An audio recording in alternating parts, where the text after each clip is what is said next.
नमस्कार. मी ॲडव्होकेट सुषमा तुमच्या सगळ्यांचं माझ्या हेल्दी आणि लीगल हेल्पलाईनमध्ये स्वागत करते. 60 वर्ष पूर्ण केल्यानंतर सगळ्यांना डोक्यावर टेन्शन असतं की आपलं आयुष्य कसं जाईल आणि आपल्याला कसं सांभाळतील, मुलं सांभाळणार का, हा प्रश्न त्यांच्यासमोर खूप मोठा उभा राहत असतो.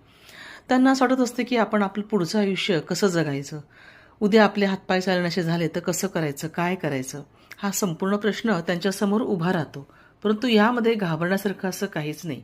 वयाची 60 पार करतो याचा अर्थ आपण लगेच खूप म्हातारे होतो किंवा आपण आता काहीच करायच्या लायकीचे राहत नाही असं अजिबात होत नाही.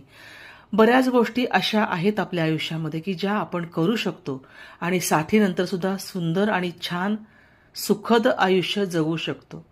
परंतु त्यासाठी काय करायला लागणार आहे? कारण की वाढत्या आपल्या वयाबरोबर अशा काही गोष्टी असतात की त्या बदलत जातात, जसं की तन मन त्याच्यासोबत धन सुद्धा, बरं का.